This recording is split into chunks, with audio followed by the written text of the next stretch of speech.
ওষা অনিরুদ্ধ দেব সভার মাঝে মনুষ্য নয় কোন আচরণ। এই মুহূর্তে দুজনকে পাঠিয়ে দাও এই মর্ত পরে মাঝারে।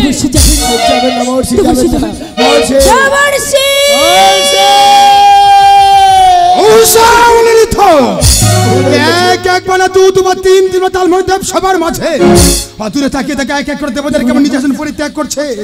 তোমরা আশীর্বাদের যোগ্য নও, অভিশাপের যোগ্য। অভিশাপ দিলাম স্বর্গপুর ত্যাগ করে মর্তপুর মাঝে করবে।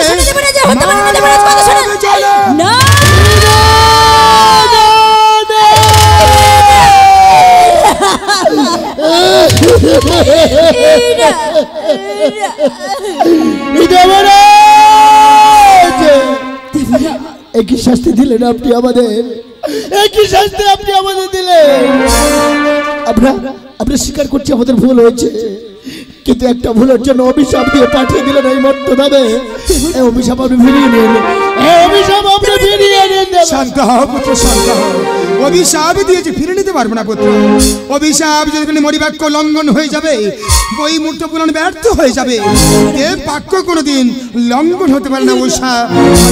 দেবরাজ, আপনি যে কোনদের বশবর্তী যে অভিসম্পদ আমাদের করলেন, বলুন না আমরা কি কোনোদিন এই অভিশাপ থেকে মুক্তি পাবো না?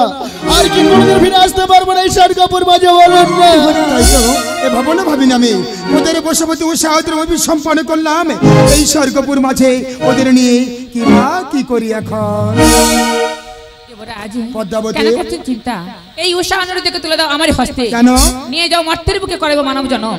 আমার পূজার কারণে 16 বছর পূর্ণ হয়ে গেলে আবার আমি ফিরিয়ে দিয়ে যাবো আপনাদের সাথে সুরাঙ্গন সভা মাঝে। দেবরাজ, প্রতিশ্রুতি দিয়ে পদ্মাবতী আমি কথা দিলাম দেবরাজ। আমি দুশ্চিন্তার মধ্যে ছিলাম, সব চিন্তার অবসান করে দেব দেবরাজ। ওই সব নিরীথ অভিশাপ যখন দিয়েছি মুক্তির উপায় একটি আছে পুত্র। মুক্তির উপায় আছে? কেমন ভাবে মুক্তি পাবো বলুন না। 16 বছর থাকিব এই মানবের ঘরে। 16 বছর পূর্ণ হয়ে গেলে আবার 2 স্বামী স্ত্রী ফিরে আসবে এই দেব সবার মাঝে। বেশ, দেব বাক্য কোনোদিন মিথ্যা হয় না, আর মিথ্যা হতে পারে না। আজ আমরা অভিশাপের বোঝা নিয়ে চলে যাবো দেবরাজ, কিন্তু যাওয়ার পূর্বে যে আমার মনের মধ্যে কয়েকটা প্রশ্ন বলুন না, আপনি আমার সব প্রশ্নের উত্তর দেবেন। কিবা প্রশ্ন জাগিয়েছে তবে অন্তরে বলো মোর কাছে, উত্তর দেবার লাগিয়াছি আমি এই দেব সভায়। দেবরাজ, নিত্য তো সঙ্গীত পরিবেশন করি এই দেব সভার মাঝে, জানি তো কোনোদিন তো হয় না আমাদের নিত্য সঙ্গীত তাল ভঙ্গ। আজ তাহলে কেন কেন হঠাৎ ছিঁড়ে গেল মহর্ষির বিনা তাল, নেমে গেল বৈকুণ্ঠের আলো, ভেঙে গেল নিত্যের ছন্দ, জীবনে নাম অন্ধকারের যাবনিকা? বলুন না দেবরাজ কেন? শান্ত হও পুত্র, শান্ত হও। যেমন কর্ম তেমন তারই ফল। কাঁদালে কাঁদিতে হয় অমর কি কথা কয়। সবে যে বিধির বিধান নিষ্ঠুর নিয়তি ভাগ্যের পরিহাস। ললাটে মাঝে যা লেখা আছে পুত্র, কেউ কোনোদিন খণ্ডাতে পারে না। আমি জানতাম এই প্রশ্নের উত্তর আপনার কাছে নেই দেবরাজ।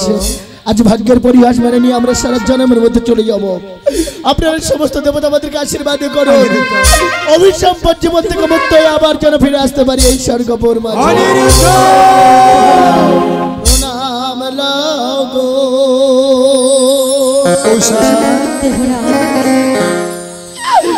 দেবে ভাগন,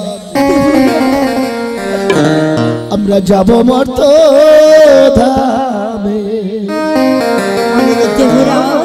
আজি প্রণাম লাগো দেবে ভাগন, যাব মর্ত ধামে। আজি প্রণাম লাগো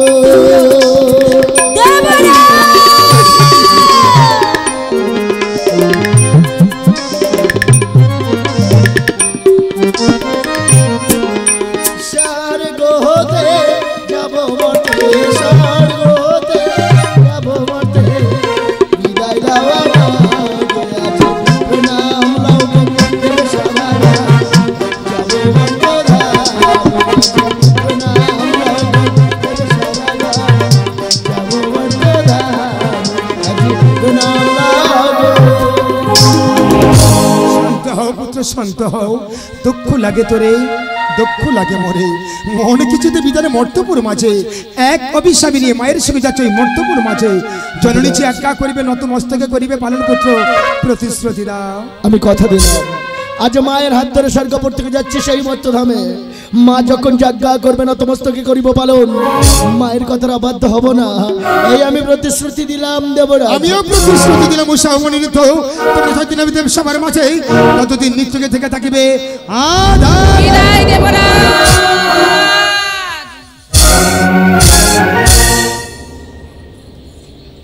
উষা, অনিরুদ্ধ, মা ডাকে ডাকে তো বাবা, আজ স্থান তো আমরা চিনতে পারছি কিনা? কেমন করে চিনব মা? তাহলে শোনো বাবা, আজ আমি তোমাদেরকে এনেছি সরজী নদীর তীরে।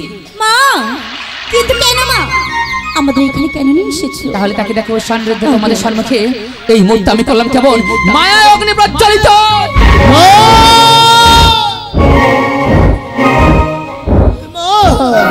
অগ্নিদেব কেমন দাউ দাউ করে জ্বলছে দেখো মা।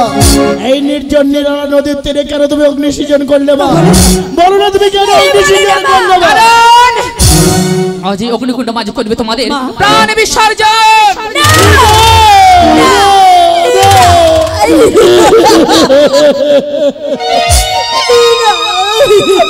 এ তুমি কি বললে মা? এ তুমি কি বললে? আমরা আমরা দুই স্বামী স্ত্রী জ্বলন্ত অগ্নির মধ্যে ঝাঁপ দেব কেন মা?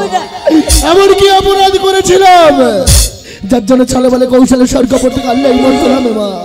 এ কোন পরীক্ষায় ফেললে মা? পারবো না মা, পারবো না, পারবো না তোমার অন্যায় আদেশ পালন করতে। ভুলে যেও না তোমরা, দেবসভা মাঝে দাঁড়িয়ে দেবতাদের সম্মুখে তোমরা কথা দিয়ে এসেছো, প্রতিজ্ঞা করেছো যে আদেশ করবো না তো সেটা পালন করবে। তাই মা হয়ে তোমাদেরকে এই মুহূর্তে আদেশ করলাম, ওই অগ্নিকুণ্ড মাঝে করো তোমাদের প্রাণ বিসর্জন। পারবো না ভাই, আদেশ ছাড়া অন্য আদেশ করার জন্য নতমস্তকে করিব পালন। পারবো না তোমায় অন্যায় আদেশ পালন করতে। উষা, মা যে আমাদের বাঁচতে দেবে না উষা। চলো আমি তোমাকে এখান থেকে নিয়ে পালিয়ে যাবো উষা।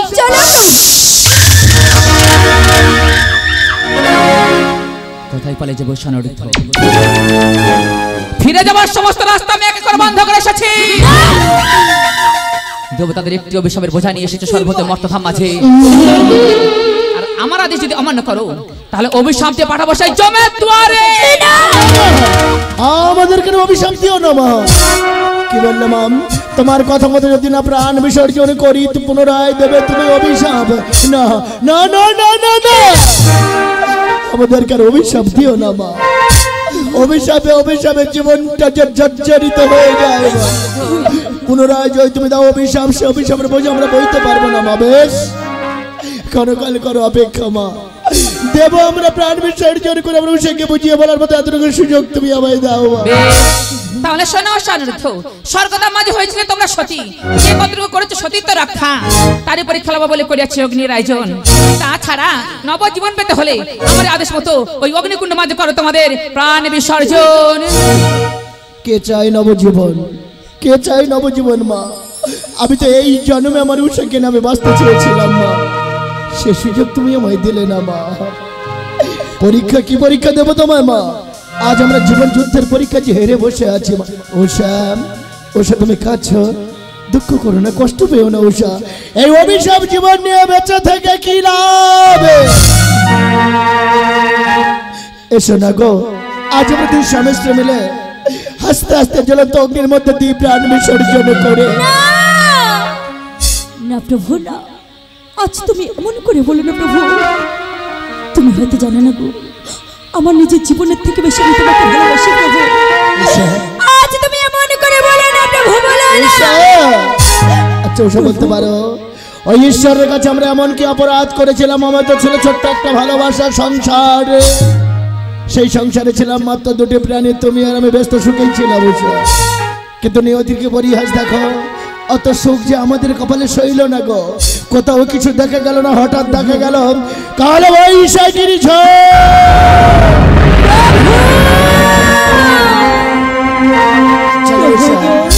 সেই কাল বৈশাখে তুরন্ত ঝড় এসে না আমাদের সুখের বাসাটাকে ভেঙে যে তছনছ করে দিয়েছে উষা। আজ যে তোমার স্বামী বড় অসহায়, আজ আমি অসহায় অগ্নিদেবের কাছে বলি, হে অগ্নিদেব, জীবনে যদি কোনো পুণ্য আমি করে থাকি আবার যদি কোনোদিন আমি পৃথিবীর বুকে জন্মগ্রহণ করি, এইবার দিও তুমি আমায় উষাবতী নারীকে যেন আমি জন্মান্তরে স্ত্রী রূপে পাই। উষা, আমি যে তোমায় ভীষণ ভীষণ ভালোবাসি গো, আমি পারবো না আমার চোখের সামনে তোমার মরণ দেখতে। তুমি থাকো, আমি আগে ছাপ দিলাম। উষা, হে আমারই জীবনে শুধু তুমি বিনে, মন যে কিছু বোঝে না না গো, ভালোবেসে চলে যেও না সোনা বন্ধু রে, দূরে গিয়ে ভুলে যেও না।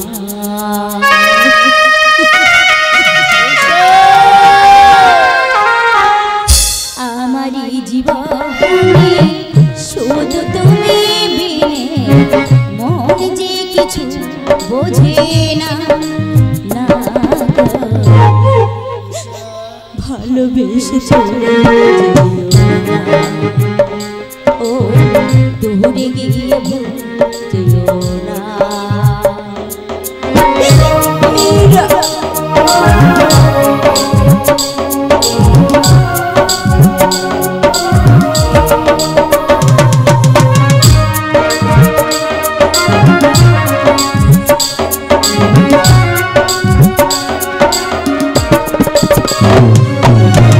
ছিল কত স্বপ্ন আমার দুনয়নে, কবে পাবো তোমার আমি আমারই জীবন।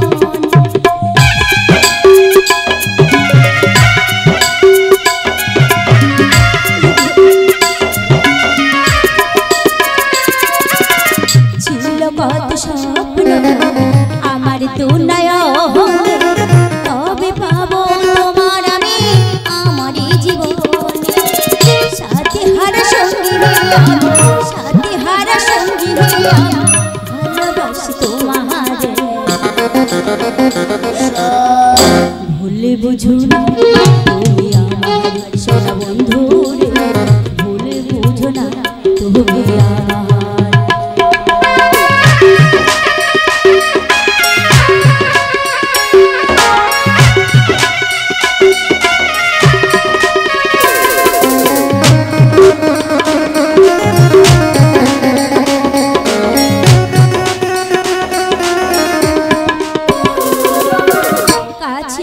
ভালোবাসা বিধির লিখন, তোমার সাথে হবে কবে মধুর মিলন।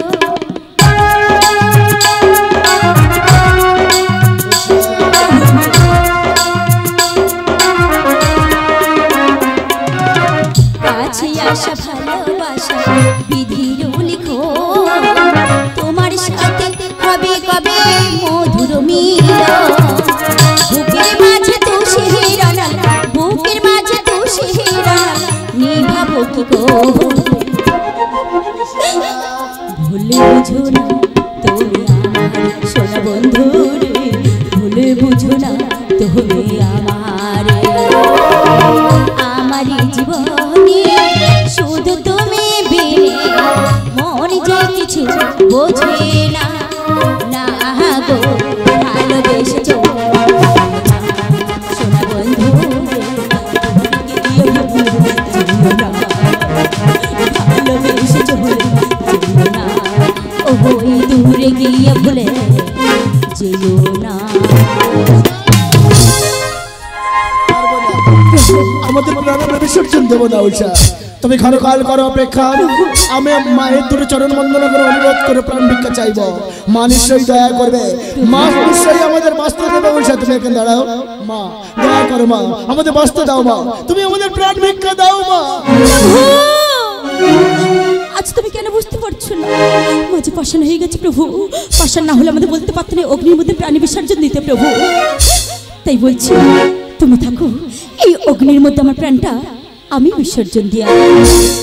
ও অগ্নিদেব, আজ তোমার কাছে আমি এই বড় অনিত্য স্বামীকে আমি যেন জন্মান্তরে পাই। আমি আমি যেন জন্ম জন্মান্তর